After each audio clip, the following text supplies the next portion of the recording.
Call the meeting to order.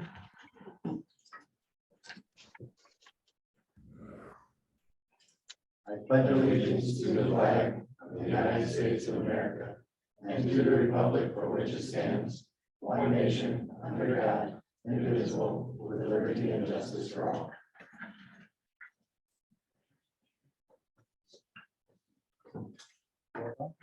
Commissioner Digital. Here. Commissioner Wire. Here. Commissioner Corbin. Here. Commissioner Shaw. Here. Mayor Lindsay. Here. You have before you the agenda for this evening. Motion to approve. Second. We have a motion and a second. All those in favor, signify by saying aye. Aye. Those opposed, same sign. Motion carries. Seeing no appearances or acknowledgements, is there anything anyone wants to remove from the, or discuss from the consent calendar? If not, do we have a motion? So moved. Second. We have a motion and a second. All those in favor, signify by saying aye. Aye. Those opposed, same sign. Motion carries. Under old business, public hearing on the assessment roll for the sidewalk improvement and repair for 2021.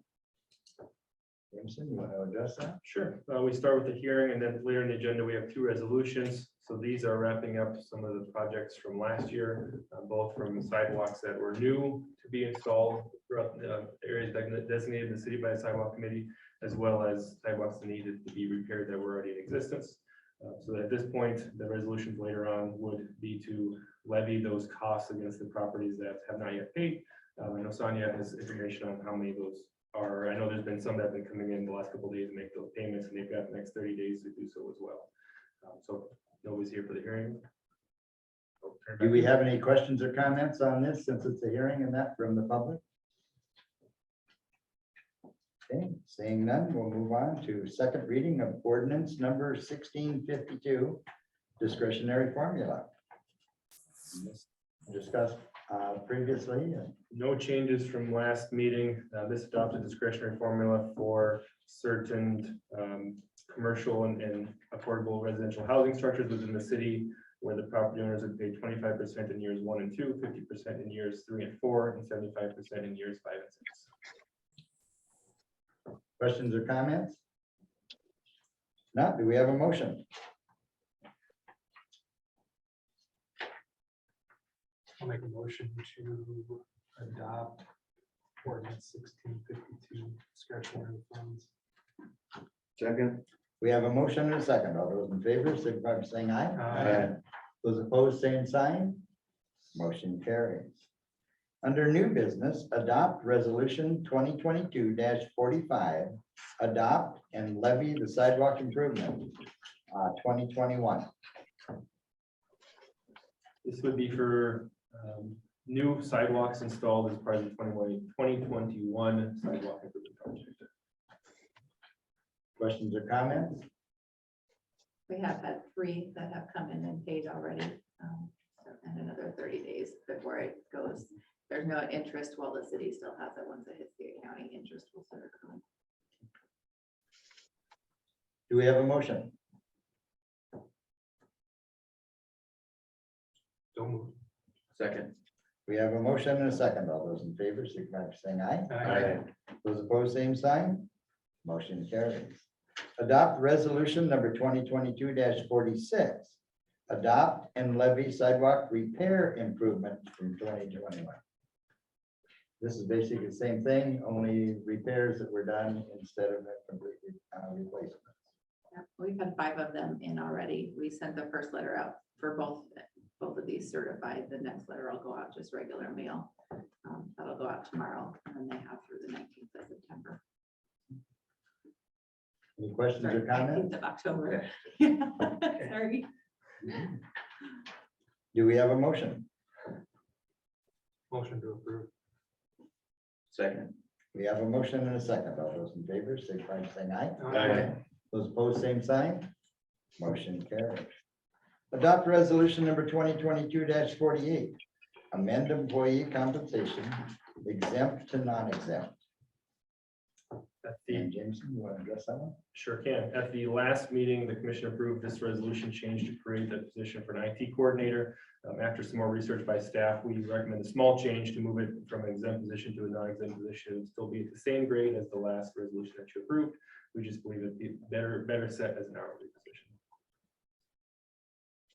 Questions or comments? Okay, do we have a motion? So move. Second. We have a motion and a second. All those in favor, signify by saying aye. Aye. Those opposed, same sign. Motion carries. Update on the Madison System Improvements Project. And are you going to address that, or Ryan, or? I believe Ryan should be on Zoom here. He has provided a few handouts for the commission and the public to see that update us on the progress of these projects for the last few weeks. Ryan, can you hear us? Yep, I sure can. Can you hear me? Yes, very well. All right, so included in your packet was a project flyer with maps of each project that I'll provide you an update on. Those projects are Northwest 9th Street and Union Avenue project, of which Winter Contracting LLC is the contractor. RD Phase 1A/1B, of which the contractor is J&J Earthworks. And finally, RD Phase 2, where Homey Inc. is the contractor. First is the Northwest 9th Street Union Avenue project. The work schedule for this fall is shown in the red and is known as Phase 1. We've deviated a little bit from this map as we will not be trying to install new curb and gutter at Chicago Avenue until next summer. We'll do utilities to Chicago, but not remove the intersection. This will lessen the disruption to the elementary school. We did get a little bit of a late start, and we had intended on attacking that first and getting out of there before school started, and that didn't happen. So we've elected to just do utilities, and we'll do that intersection next year. The school, both Principal Guzzi and Superintendent Jorgensen, as well as School Resource Officer Gant, have been beyond great to work with, and the safety of the students is obviously really important to us. So that'll be temporary surfaced until spring. This project's gotten off to a very good start in the last 2 weeks from the last project update until now, which is due in part to good weather, but also because we have a contractor that's really hit the ground running and has provided adequate personnel and equipment resources. They've already completed all of the water main installation. That work occurred between Highland Avenue and West Avenue, and they started sanitary sewer main installation this morning. The sanitary sewer work will occur between the west side of Chicago Avenue and future Catherine Avenue, which is approximately 300 feet west of that Olive Avenue intersection on the map. There's 3 manholes planned for this area in addition to the 10-inch sanitary mains. We estimate this work will probably take approximately 5 days, so it's possible that they're able to finish this by the end of the week, weather pending. Once that's completed, they plan to install north and south 18-inch RCP and 30-inch arch pipe storm sewer crossings of Northwest 9th Street between Highland Avenue and Olive Avenue. You'll see those in a magenta color there further to the west. That'll occur around September 26th with mainline storm sewer installation soon thereafter, right around the 28th. Mainline storm sewer goes from approximately 100 feet west of the Olive Avenue intersection to the west side of Chicago Avenue and stop just short of that bus loop. There's numerous storm sewer inlets and structures in addition to the 18-inch and 24-inch storm sewer pipes on that. I don't have an estimate on how long we anticipate that will take. Some of it's due to the availability of the storm sewer boxes. Looking a bit further, they're looking at tentatively trying to begin roadway preparation where they can on or around the beginning to middle of October. Curb and gutter as soon as possible thereafter, and then that would set them up for pavement in late October. Winter contracting schedule, while it's subject to a lot of things that could change, it does have them definitely finishing this fall comfortably with both seeding and cleanup. And again, I think the only thing that can really slow them down is a delay to the supply of materials for storm sewer boxes because the mains are going very, very well. This project and the Phase 1B project have been coordinating with the work zones so close together, and they've done a good job. West Avenue access had been a concern, And I think so far it's gone pretty well with the intersection being able to be open to north-south traffic all but one single day when traffic was diverted out of the subdivision to the east on 9th Street. I've had a number of conversations with landowners up there as well as the post office, and we'll continue to try to keep them up to speed on the progress. The construction of the temporary roadway for West Avenue on the west side of the intersection has been completed. There's a temporary corrugated culvert under it in order to accommodate drainage while we route traffic. That rerouting of the traffic will actually occur tomorrow. We'll send traffic out of William Brothers subdivision. We'll send that west toward Olive Avenue, and then traffic will be able to go south on Olive in order to get over to 8th Street, take 8th Street over to Liberty Avenue, and that should provide a nice route in and out of there. I anticipate that diversion of traffic will probably just be a day while I set the temporary manhole. But it could take 2 days. But it should be short-lived, and then the traffic to William Brothers subdivision will then go back to north-south traffic, and we'll try to keep that as accessible as possible. The RD Phase 1A and 1B project is next. Phase 1A, the map at the bottom of the page. This remains substantially complete with just some punch list items and a little bit of remaining concrete flat work. That punch list has been given to the contractor, and they'll be completing those items this fall. Not a lot in this area has changed in the last 2 weeks, a little sidewalk, but the contractor for that, Beyond Concrete is their name. We'll be finishing that work, including pedestrian ramps very soon. I think it should be done by next time Banner or I give an update to the commission. The last 2 weeks on the Phase 1B project, which is the area shown by the map on the top, since Weston from Banner gave that update, his progress has been very good. J&J Earthworks utility crews have finished on Olive Avenue and Northwest 5th Street during that 2 weeks, except for one manhole that was not built correctly at the factory. And their road preparation crew has been in town preparing Catherine, Olive West, Northwest 5th, Northwest 6th, and Northwest 7th for curb and gutter and the installation of base course. Late last week, Timmons Construction began curb and gutter on 7th, West, and Olive. So this document included with the agenda, while just completed on Friday, is already out of date. They're just moving ahead. So we're really pleased with the progress on these areas. Beyond Concrete's also been in town doing flat work on 5th Street. They were doing that today. So going forward, this project remains on track as we've been expecting. As I mentioned last Friday, the 16th, Timmons Construction began the installation of machine installed curb and gutter on 7th, West, and Olive. So Catherine and Union Avenue are the ones that are remaining for machine poured curb. That would just be the straight rounds of curb.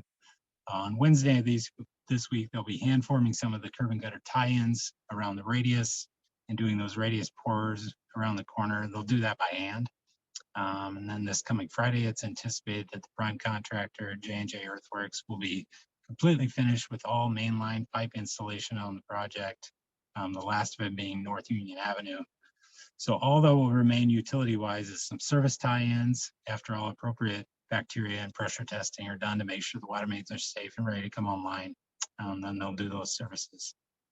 From there, it will be the concrete, both flat work by Beyond Concrete and the curb and gutter by Timmons, and the road rake crews, which are J&J Earthworks crews, hitting their respective areas hard. Looking a little bit further, early to mid-October is a tentative date for Seal Pros, who's the asphalt contractor, to mobilize the town to pave all the streets shown in 1B. By their schedule, and I do stress that this is subject to change, this project is scheduled to be complete, which would include final seeding and cleanup by the end of October or perhaps early November. This is certainly looking possible with the progress currently being made. So very good news there. We might have trick-or-treaters and trick-or-treating parents able to drive on new streets and walk on new sidewalks. So again, not a guarantee, but we feel pretty good. The last project is on the last page. It's already Phase 2. This work zone is shown on the map on this page.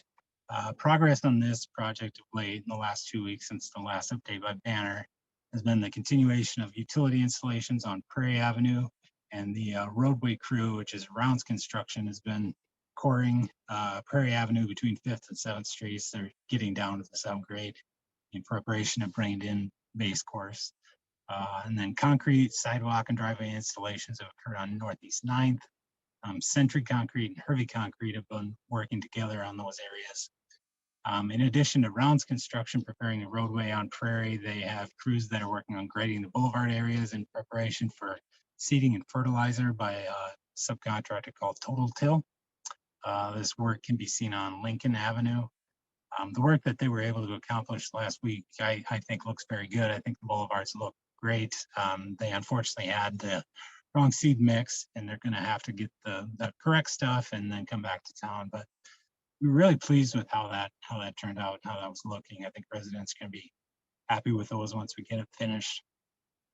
So mainline installations are installed through 7th Street and mostly through 8th. There's a number of storm sewer boxes that have been poured or will be poured soon on 3rd and 4th Street. So Homey has remaining the connection of the remaining water services from 3rd to 8th, water main between 8th and 9th, sanitary sewer between, it's actually just a manhole between 8th and 9th, and then a spot repair that we have. And then they'll have all services between 8th and 9th, removals between 7th and 9th for the curb and gutter. And then they'll have dirt and seeding on Prairie, Lincoln, Summit, 7th, 8th, and 9th. Grading and road preparation from 3rd to 9th. Curb and gutter, valley gutter, fillets from 3rd to 9th. And then finally asphalt on that stretch as well. And then any and all remaining driveways and sidewalks, including every one of them on Prairie Avenue. So this project has a lot of work to do. Homey Inc.'s latest schedule does still have them finishing the project by the completion date of November 15th, though. So if they're able to stay on schedule, they will be able to complete this, but they can't afford very many more.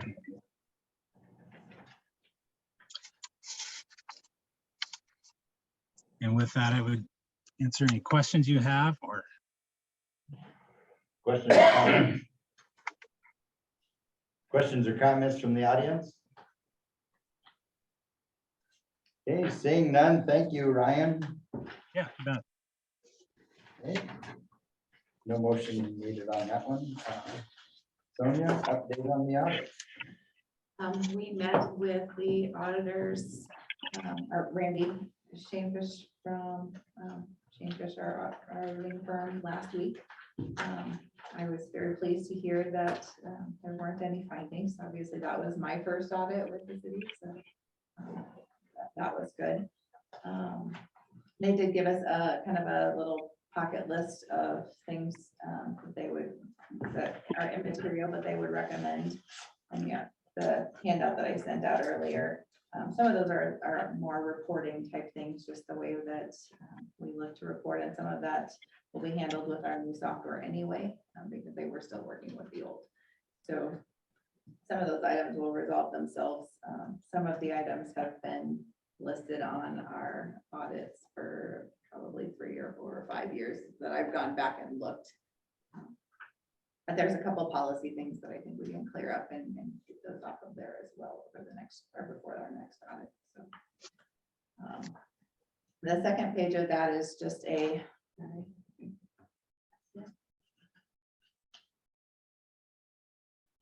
the second page of that is just some kind of summary highlights. In 2020 year end, assets were at 84 million, end of 2021, 94 million. You'll see our liabilities from 2020 to 2021 increased about 4.2 million. But then you'll also, notice with all of the RD projects and stuff that are going on, our capital outlay. So down below, you'll see it's where it says capital outlay, and then the other over to the far right, construction work in progress. Those are our ongoing projects. So obviously, the increase in liabilities comes in tune with all of the projects and stuff that we have going on. All in all, our cash position is actually up just shy of $1 million from one year to the next. So the auditors commented when they were in here that the city of Madison is in a solid position. So You guys will each receive a copy of the audit being mailed to you. He just came out and gave us a review of the draft version, and it goes to the Department of Legislative Audit for final approval, and they should have that within the next week or so. It's got to be filed by the end of the month. Questions or comments? I sat in on the audit report as well, and he was extremely pleased. I tried conning him into coming in and talking to us, but he just didn't want to be part of that. I think the one thing we do need to note as well is that we reduced our debt by $1.7 million last year as well. I think that's important to note as well, with everything we have going on. So, I mean, good job out of the finance office. Very good. And with that, it's an update, so there's no motion necessary. On their summary of findings, number 4, practice of renting equipment and man-hours is discouraged. So we have a policy as well as set rates, which they commented. There's a little bit more detail what they commented. And their recommendation was if you're gonna do it, you should have set rates and it should be the city that's operating that equipment. But their recommendation is to not do it because it does open you up to other potential liability. And this is something that's been listed I on think it's for years. a long time. Just a recommendation, so it's noted.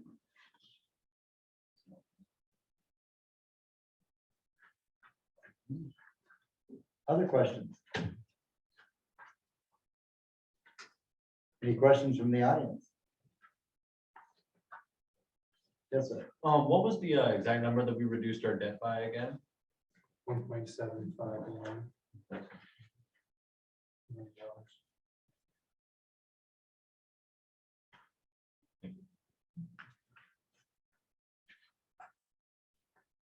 All right. Do we have any public comment?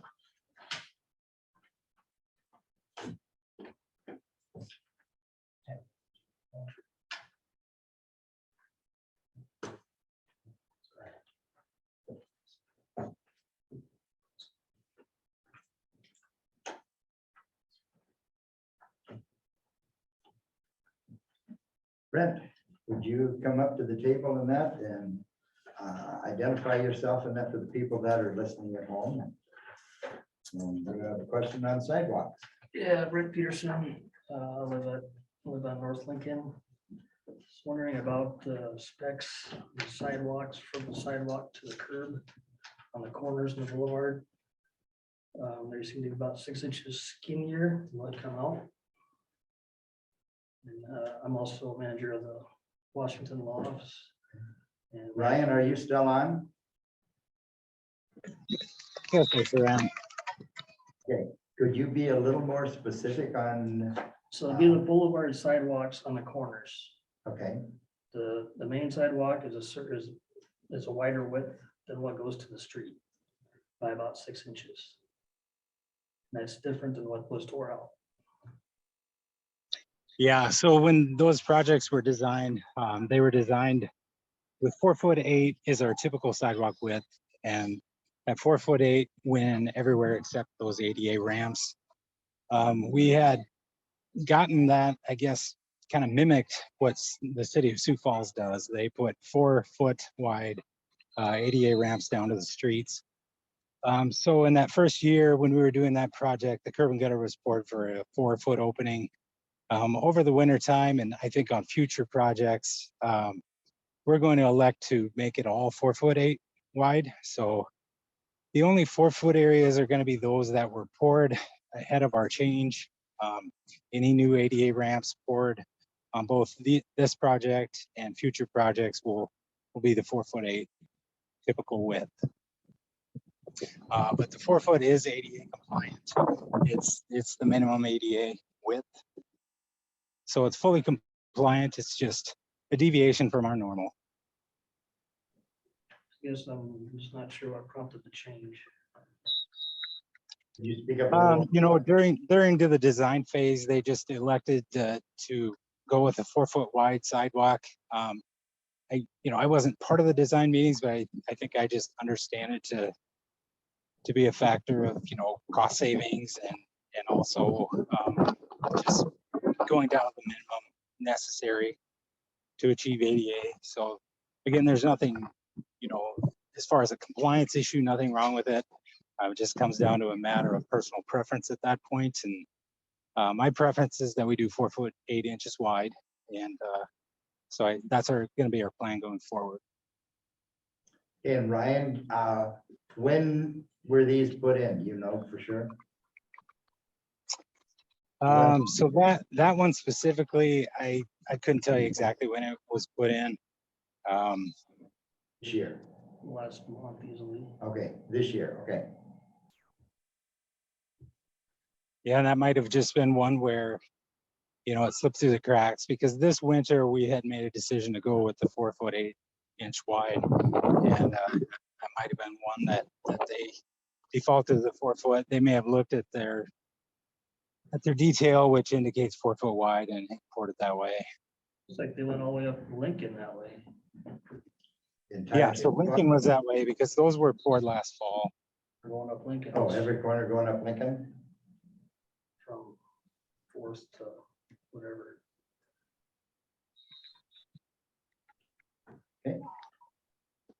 Hey, do you have any other questions? Ryan, do you have any more to add? No, I don't think so. And as it pertains to those, I mean, all the ADA, slope percentages are compliant. All the widths are compliant. So again, it's not a compliance issue or anything. It's just a matter of preference. Does that answer your question? If not, I don't know that I have a better one. I guess I don't really know. It is what it is, I guess. Okay. Well, thank you for bringing it to our attention. Yep. All right, seeing no other public comment, are under announcements, our next commission meeting will be October 3rd at 5:30 p.m. Do we have a motion to go into executive session? So moved. Second. We have a motion and a second. All those in favor, signify by saying aye. Aye. Those opposed, same sign. We are in executive session. Thank you, everyone, for coming.